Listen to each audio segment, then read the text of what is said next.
Good morning जोवेलनेस। Hello दोस्तों, मैं महिपाल सिंह मुंडा आज के जूम सेशन पे आप सभी लोगों को बहुत बहुत स्वागत करता हूं।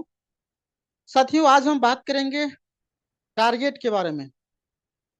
साथियों, कहा जाता है कि बिना टारगेट के हम कहीं पहुंच नहीं पाएंगे। जिस तरीके साथियों, जिस इंसान के सपने नहीं है वो अंधे के समान होता है। तो उसी तरीके साथियों, हम सभी लोग इस बिजनेस पे हैं। जब तक हम एक टारगेट बना के काम नहीं करेंगे साथियों, तब तक हम कहीं इस बिजनेस पे जो हम जाना चाहते हैं, जो हमारा मंजिल है, वहां तक हम नहीं पहुंच पाएंगे। तो साथियों, हमें अपने सपने के अनुसार में, हमें डेली वाइज में, हमें वीकली वाइज में अपना टारगेट सेट करना बहुत जरूरी है। तो आज हम उसी के बारे में बात करेंगे कि जो इस बिजनेस में होता क्या है कि हमारा हफ्ते की क्लोजिंग होती है। हर बुधवार को क्लोजिंग होती है, जैसे कि आप सभी को पता है। और थर्सडे फ्राइडे को पे आउट आपकी हो जाती है। तो वीकली क्लोजिंग के लिए हमें वीकली टारगेट बनाना पड़ेगा, तभी जाके हम लोग उस टारगेट को पूरा कर पाएंगे। तो साथियों, यकीन मानिए आज की जो वीडियो होगी बहुत शानदार होने वाली है टारगेट के ऊपर में। जिस तरीके से मैं आपको बताऊंगा, अगर आपने उस तरीके से टारगेट बनाया तो जो भी आप टारगेट बनाएंगे 100% आपकी टारगेट पूरे होगी। तो चलिए साथियों, हम आगे बढ़ते हैं। साथियों, टारगेट क्यों बढ़ना चाहिए? साथियों, मेहनत को कैपेसिटी के अनुसार काम कर पाएंगे। अगर हम टारगेट नहीं बनाएंगे साथियों, तो होगा क्या ना, हम अपना टाइम को वेस्ट करेंगे। मगर अगर हम टारगेट बनाएंगे तो पूरी तरीके से हम जान लगा देंगे, मेहनत करेंगे उसके अनुसार में। जिससे और एक बेनिफिट होगा, डिसीजन हम ले सकते हैं। क्योंकि हम टारगेट बनाएंगे तो क्या है ना, हम जहां तहां समय को बर्बाद नहीं करेंगे। हम समय वहीं पर देंगे जहां से हमें टारगेट पूरा होगा।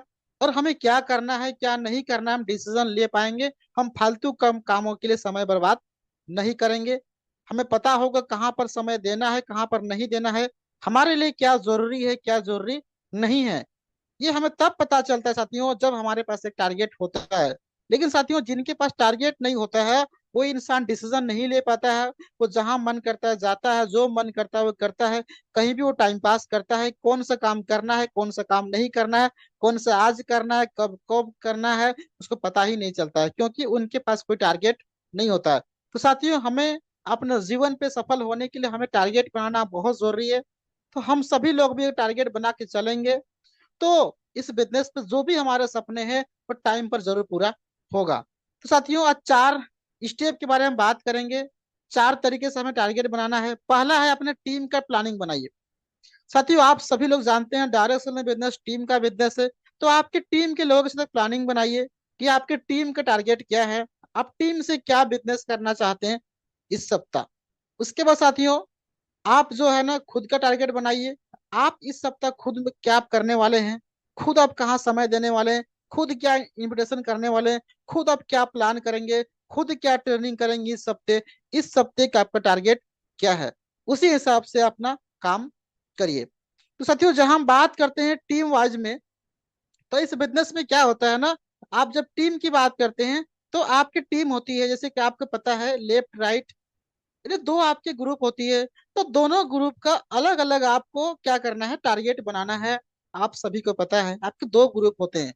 तो दोनों ग्रुप का अलग अलग टारगेट बनाना है कि इस ग्रुप से क्या बिजनेस करना है, और इस ग्रुप से इस सप्ताह क्या बिजनेस करना है, इस सप्ताह कितने मीटिंग करने हैं, इस सप्ताह कितने आपको होम मीटिंग करना है, इस सप्ताह कितने ट्रेनिंग करना है।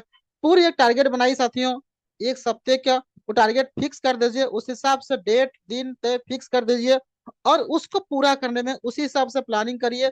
तो देखेंगे कि आपकी समय बर्बादी नहीं होगी, और आपकी टीम की टारगेट जो बनाएंगे पूरा होगा। क्योंकि समय आप उसी तरीके से देंगे, आप उसी जगह पर समय देंगे जहां पर आपने टाइम सेट किया है।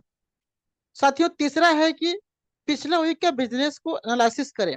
जैसे कि आपका हर सप्ताह क्लोजिंग होती है, तो आप देखिए कि पिछला सप्ताह आपका बिजनेस कैसा रहा, आपके जोनिंग कितना रहा, आपने कितना इन्विटेशन किया, कितनी प्लान हुआ, कितने फ्लोप हुआ, कितने प्रोडक्ट सेल हुआ। इसको एनालिसिस करें साथियों। क्योंकि क्या है ना, जब तक आप पिछले बार की सप्ते की बिजनेस को एनालिसिस नहीं करेंगे, तो आप अगली सप्ताह अच्छी क्लोजिंग नहीं कर पाएंगे। जब पिछले सप्ते एनालिसिस करेंगे, कितने जोइनिंग हुआ, कितना इन्विटेशन हुआ, कितने लोगों को प्लान दिखाया गया, कितने को फ्लोप हुआ, कितने प्रोडक्ट सेल हुआ, आपके पास एक डाटा आ जाएगा ना। तो उस डाटा की रिकॉर्डिंग आप अगली सप्ताह बढ़िया से प्लानिंग करेंगे कि इतना बिजनेस करने से इतना आता है, इतना इनविटेशन करने से इतना जोनिंग होता है, इतने प्लान दिखाने से इतना जोनिंग होता है, इतने फ्लोप करने से इतना जोनिंग होता है, इतने प्रोडक्ट सेल करने से इतना बीवी होता है।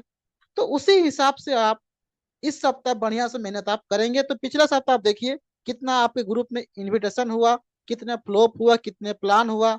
उसी अनुसार में साथियों इस सप्ताह कितना करना है, आप उसका एक टारगेट बनाइए और साथियों उस पर लग जाइए। अब देखेंगे कि आपका टारगेट जरूर पूरा होगा। चौथा स्टेप क्या करना है आपको, साथियों जो भी आपका टारगेट है उस टारगेट को मेहनत में कन्वर्ट करना है। साथियों आइए हम लोग इसको समझते हैं। आपके जो भी टारगेट है, आप जो भी करना चाहते हैं इस हफ्ते, उसको क्या करना है, मेहनत में कन्वर्ट करना है, नहीं मेहनत में बदलना है साथियों। क्योंकि टारगेट तो हर इंसान बनाता है साथियों, लेकिन वो मेहनत नहीं करता है। तो हमें जो भी हमें रिजल्ट चाहिए, जो भी आप करना चाहते हैं साथियों, वो आउटपुट है। क्योंकि जो रिजल्ट है चाहते हैं वो आउटपुट है, तो आपको इनपुट करना पड़ेगा। आप जैसा इनपुट डालेंगे वैसे तो आउटपुट होगा ना। आइए हम लोग एग्जाम्पल के माध्यम से इसको समझते हैं। मान लेते हैं कि आपका इस सप्ताह का टारगेट है 5 ज्वाइनिंग। मान लेते हैं कि आपकी इस सप्ताह का टारगेट है 5 ज्वाइनिंग का। तो साथियों 5 प्लान पे 1 ज्वाइनिंग। और साथियों ये जो है हर एक व्यक्ति का अलग अलग रेशियो हो सकता है। जो लोग इस बिजनेस में एक्सपीरियंस है, जो लोगों को कॉन्फिडेंसली प्लान शो करने आता है, सारे उनको सवाल जवाब देने आता है, इसको सारे फ्लोप करने आते हैं, उनका क्या होगा, 5 प्लान करने से 1 जोनिंग होगी। यानी कि 5 जोनिंग करने के लिए उसको 25 प्लान करने पड़ेंगे। साथ ही इसी को कहते हैं, टारगेट को हम लोगों ने क्या किया, मेहनत में कन्वर्ट करना है। यानी कि जिसका रेशियो है 5 जोनिंग पे 1, नहीं 5 प्लान पे 1 जोनिंग, उसको क्या करना पड़ेगा, 5 जोनिंग निकालने के लिए 25 प्लान करने होंगे, तो 100% उसके टारगेट पूरे होंगे।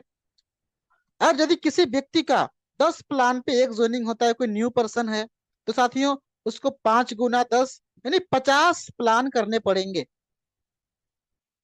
आप समझ गए होंगे साथियों। जिसका रेशियो है 5 में 1 जोनिंग, उसको 5 जोनिंग करने के लिए 5 गुना 5 में 25 प्लान करने पड़ेंगे, तो 100% उसका टारगेट पूरा होगा।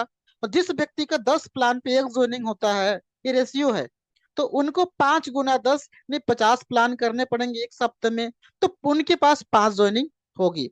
तो साथियों इसको कहते हैं फैक्ट्री ऑफ सेफ्टी।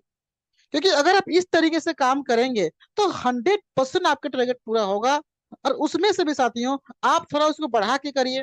जैसे पहला में 25 प्लान था, 25 को 35 कर दीजिए, तो 110% आपकी क्लोजिंग होगी, 110% आपकी 5 जोनिंग होगी। यदि आपकी टारगेट था 50 प्लान करने का, उसको 60 कर दीजिए, तो क्या होगा, 110% आपके 5 जोनिंग होगी। तो साथियों इसी तरीके से आपके जो भी टारगेट है उसको मेहनत में कन्वर्ट करिए, और उसको डेली वाइज में डेली एक्टिविटी करिए, डेली प्लान शो करिए, तो आप देखेंगे 100% जो भी आप टारगेट लेंगे वो जरूर पूरा होगा। सो थैंक यू साथियों, आज के वीडियो में इतना ही। तो आप सभी लोगों ने जो सीखा इसको फॉलो करिए, आप टारगेट बनाइए साथियों, और कल से लगिए। कल करेंगे परसों करेंगे मत करिए, क्योंकि साथियों जिसने किया कल बीत गया टल, और जिसने किया परसों बीत गया बरसों, और जिसने किया आज उसी ने किया राज। तो साथियों आप टारगेट बनाइए अभी से, कल से लग जाइए, तो देखेंगे आपकी अगली क्लोजिंग शानदार होगी, और आपकी जो टारगेट है और साथियों वो 100% पूरा होगा। So thank you, all the best. आज का जूम सेशन पे इतना ही, फिर हम लोग मिलेंगे अगले वीडियो में। तब तक बने रहिए, take you, bye, thank you, धन्यवाद।